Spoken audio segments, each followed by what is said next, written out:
মহান স্বাধীনতা ও জাতীয় দিবস উপলক্ষে জাতির বীর শহীদদের প্রতি গভীর শ্রদ্ধা জানিয়েছেন চট্টগ্রাম সিটি কর্পোরেশনের মেয়র ড শাহাদাত হোসেন।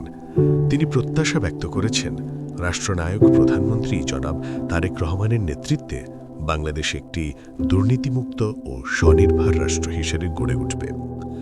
বৃহস্পতিবার ২৬ মার্চ সূর্যোদয়ের পর নগরের মুক্তিযুদ্ধ স্মৃতিস্তম্ভে পুষ্পস্তবক অর্পণের মাধ্যমে শ্রদ্ধা জানান মেয়র।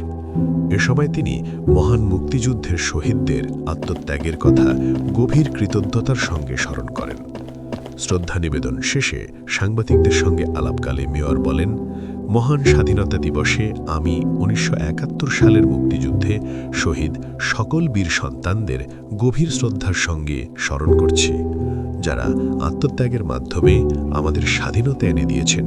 তাদের অবদান জাতি কখনো ভুলবে না। একটা বাণিজ্যিক রাজধানী এবং সেটা করার জন্য আমাদের দেশনায়ক তারেক রহমান বদ্ধপরিকর, এবং আমরা মনে করি এই স্বাধীনতার আজকে হয়তোবা অনেক বছর পেরিয়ে গেছে, কিন্তু আমরা আমাদের যে বাংলাদেশটাকে একটি সমৃদ্ধশালী স্বনির্ভর বাংলাদেশ গড়ে ওঠানো, এটা আসলে অর্জন করাটা বড় কথা নয়, স্বাধীনতা ধরে রাখাটাই আমাদের জন্য সবচেয়ে বড় কথা।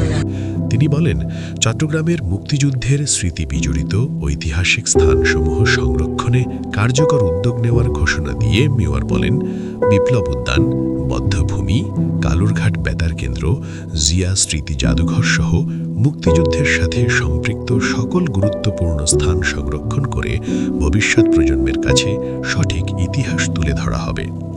এ সময় আরও উপস্থিত ছিলেন চসিকের ভারপ্রাপ্ত প্রধান নির্বাহী কর্মকর্তা ও সচিব মোহাম্মদ আশরাফুল আমিন, প্রধান রাজস্ব কর্মকর্তা সরোয়ার কামাল, প্রধান শিক্ষা কর্মকর্তা ড কিসিঞ্জার চাকমা, প্রধান প্রকৌশলী আনিসুর রহমান, প্রধান স্বাস্থ্য কর্মকর্তা ড মোহাম্মদ ইমাম হোসেন রানা সহ বিভাগীয় ও শাখা প্রধানবৃন্দ। চট্টগ্রাম থেকে মোহাম্মদ রাজু শেখের তথ্যচিত্র নিউজ ডেস্ক, বাংলালি টিভি।